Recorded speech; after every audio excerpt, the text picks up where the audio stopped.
So I've talked through what I call the basics, the foundations that you've got to have in place, and there's some skills. And then I say to people, then once you've got those elements there, it's about taking your prospects on a journey. And these are what I believe are the elements you need to do for that. Content. I talk to people, actually around content. The modern world that we live in is full about content and content marketing, who you are. I was talking to Jackie around this about the start, around the books that Jackie's got, amazing elements of content.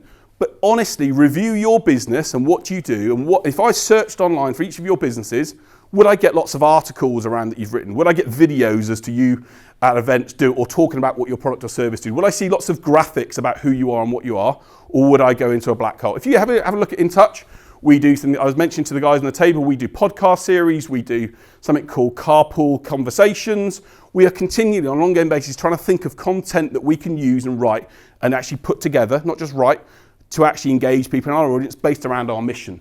And unfortunately, in the modern world, if you haven't got content and if you haven't got those things in place, you are going to struggle because people search on you and your company before they engage with you. The next thing is you've got to obtain information. You've got to then obtain them and get them in your net. And I talk to people around actually the idea of collecting data for people. And gone are the days, if I'm honest with you, where you can put your website up there and say, please sign up to my newsletter. Those days are gone.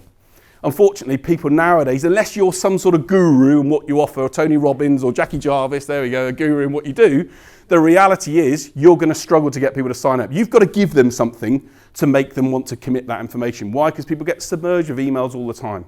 What can you give them that will make them do that? But once you've obtained that information, how do you store it and then use it? The third thing I talk to people about is about nurture. So we were mentioning about this discussion earlier on about the time it takes to do things. This basically on the map is Weston-super-Mare, where my company's based in London.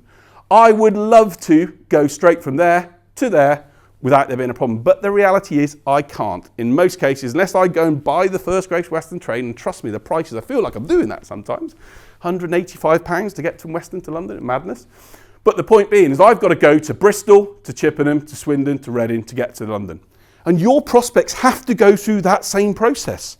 They have to go to station 1, to station 2, to station 3, to station 4 before they get to the stage of saying, hey, yeah, I want to buy from you.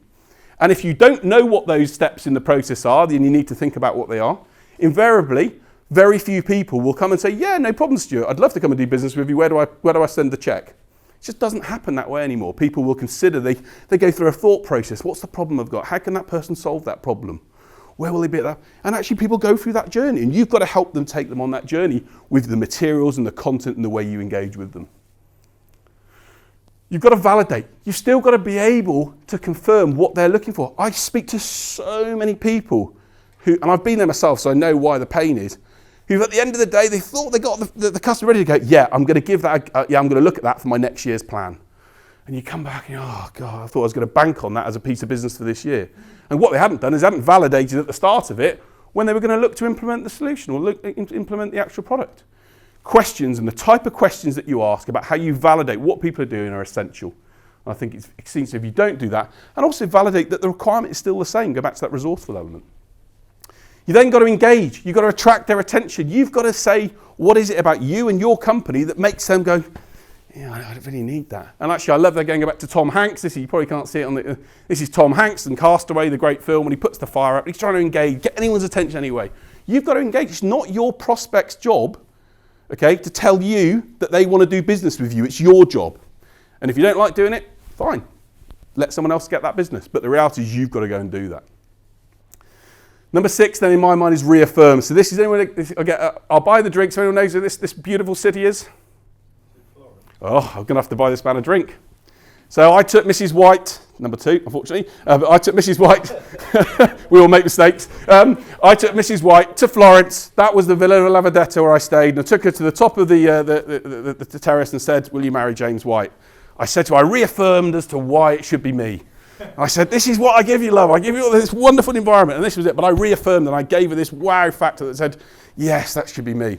And it's the same for us all in business. We've got to go back to those people and reaffirm, once we've gone this point, why us? Why should you trust me? Why should you put your faith in me to do this? And I said to Suzanne, will you marry me? And I'm happy to say 7 or 8 years later, I'm still married. But, I reaffirmed that point. But the point is you've got to reaffirm who you are and what your business does and how that prospect should put their trust in you. And the final thing is you've got to transact. You've got to do business. And this is my first ever check that I ever had in my company 11 years ago from a company called Voyager Travel. My first, and I obviously I cashed it. But this, I took a photo of it because I thought, no, it's a momentous day in my life, because actually transaction and getting business and getting money in your bank account fundamentally is the biggest element of sales. I see so many people say, oh, I've got an order. When the money's in your bank account, then you've got a sale. And the reality is you've got to transact. So those are my models that I use. And again, I've gone through them quite quickly, so I apologise if I've rushed through them. But the whole point to me that people talk, are they all required? Look, the more you can put in place, the better it is. There's a missing piece in a jigsaw sometimes that actually you think, why am I not getting those orders that I wanted to? Maybe go back through and see if some of those elements were responsible for it. So I talk to people about saying, how do you want to travel in your business? Do you want to go the old British rail route, the old slow is fast? How many people have, come on, put your hands up when you see that train coming into the station and think, oh God, you know it's going to take whatever long to get to the end destination, or the stuff here that we see in China and what these guys do is just incredible, the speeds of these trains. And do you want to go old and slow or new and fast? And actually there is a new way of doing it that you can make it happen, or you can carry on doing the old and slow route. And again, technology is an area to help you. Of course, that's ultimately what can actually add value to it. It's not going to do it all, but technology done in the right way can really drive people through those processes. And again, I'm not going to go through this in too much time, but the idea of being able to do and automate certain activities that know you've got to do certain things at certain points at times can make a big difference. So the final thing is, does anyone know who this guy is here? Anyone know? You're a golfer. Do you know the story? This is the final thing for me about persistence and disciplines do pay off. So does anyone know Paul? So Paul, I think it's Paul Hughes. I could be wrong. I'll have a look. But Paul Hughes. Does anyone know who Paul Hughes is? A postman from Milton Keynes. And basically his dream was to basically caddy for Sergio Garcia. So everyone knows these guys earn multi-millions of pounds. And he basically said to Sergio Garcia, and he tweeted him, he said, Sergio, can you any chance I can caddy for you? Day 1, nothing. Day 2, nothing. Day 3, nothing. 229 days later, or 205 days later, Sergio Garcia said, all right, okay, you can caddy for me. And he's now going to go and caddy for him at an event, at a Pro-Am golf tournament. It was his dream to go and do it, and 205 times later on, he basically got his dream. And I guess the point I say with that is persistence and discipline is sometimes what you have to do. And you've got to be able to go down that path and to nurture and to prompt and to remind yourself and to have those disciplines to the point of never giving up to get that bit of business. Or if you do, someone doesn't want to work for you, fine, find out why. But actually, if you do have those persistences and disciplines, and you can do what you need to do. So I guess my message is, I'm just slightly 1 minute over, but hopefully I'm going to finish off now, is, we've got lots of excuses. I've also made my own excuses in my own business about what you can't do or why I can't do it or it's not right. But actually excuses are, what they are. And actually you're never going to get things done as a result of it. So I believe that if you learn and you adapt and you invest, to carry on my Tom Hanks thing, you'll get the fire at the end of it, which enables you to do things. So if you want to, do this, make this happen, love to have a chat to you about how we make it happen. I'd love to be able to talk to you, around what it is you're trying to achieve and where you're struggling. If we can help, we'd love to. But again, I do that as a Heart of Business member. I want to help all the Heart of Business members on here about some ideas of what they can do. But I love this quote: if you hang out with chickens, you're going to cluck, and if you hang out with eagles, you're going to fly. And hopefully, I want everyone to fly as a result of what I've done. Thank you very much. I'm a couple of minutes over. I hope that was useful. Lots of content, but love to chat to you about it as well, guys.